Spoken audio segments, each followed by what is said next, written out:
যা গরম পড়েছে, সূর্য মামা মনে হচ্ছে আমাদের মাথার উপরে দাঁড়িয়ে আছে। এত রৌদ্র আর এত গরম। আর এখন বাজে 10টা। এখন যাব আমি কাজে, কিন্তু এই রৌদ্র দেখে ভয়ে আমাকে বাড়ি থেকে বের হতে ইচ্ছে করছে না। কিন্তু কি করব, যেতে তো হবে। তো এখানে আমি চলে আসলাম বাড়িতে সাইকেল নেওয়ার জন্য। এসে দেখি আমার সাইকেলের সিটটাও প্রচণ্ড গরম হয়ে গিয়েছে।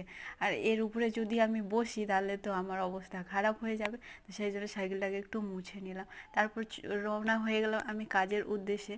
তো তারপর ওখান থেকে আমি ফিরে আসবো আবার 1টার সময়। তো কাজের আমি ভিডিওটা শ্যুট করিনি ওখানে। ভিডিও করা অ্যালাউ নেই, সেই জন্য ওখানে ভিডিও শ্যুট করতে দেয় না। তো সেই জন্য ওখানকার আমি ভিডিও নিতে পারি না। তো তারপর দেখো দুপুরবেলা 1টার সময় বাড়ি চলে এলাম। তো ভীষণ গরম, আর পুরো ঘেমে গিয়েছিলাম, আর ভীষণ তেষ্টাও পাচ্ছিল। তারপর ফ্রিজ খুলে ঠান্ডা ঠান্ডা জল বের করে খেয়ে নিলাম তাড়াতাড়ি করে। আর দুপুরবেলা আজকে আমি রান্নাটাও করিনি, তাড়াতাড়ি করে আমাকে রান্নাও করতে হবে। তা আমাদের বাড়িতে ফ্যান নেই, ফ্যান এখনও লাগাইনি। তো এই যে কুলার চালিয়ে দিলাম একটু হাওয়া খাওয়ার জন্য। এই কুলারটা আমার মা কিনে দিয়েছে। তো তারপরে এখানে ঠান্ডা ঠান্ডা জল খেয়ে নিলাম। তারপরে আমাকে যেতে হবে রান্না করতে। এই যে এখানে আমি ছোলা ভিজিয়ে রেখেছি। আর আমি সকালবেলা রান্নাটা করে নিতাম, সকালবেলা জল খাওয়ার খেয়ে কাজে চলে গিয়েছিলাম।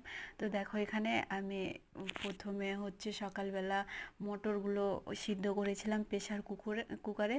কিন্তু হচ্ছে বেশি সিদ্ধ হয়ে যাওয়ার কারণে আমি আবার ছোলা ভিজিয়ে রেখেছিলাম। বললাম কি ভালো করে আজকে রান্না করব। আর আমি প্রেশার কুকারে সিটি দিলে আমি না বুঝতে পারি না, বেশি করে আমার সিদ্ধ হয়ে যায়। তারপর দেখো তোমাদের সাথে কথা বলতে বলতে আমার এদিকে ঘুগনিটাও রান্না হয়ে গেল। তারপর আমার বর চলে এলো খেতে।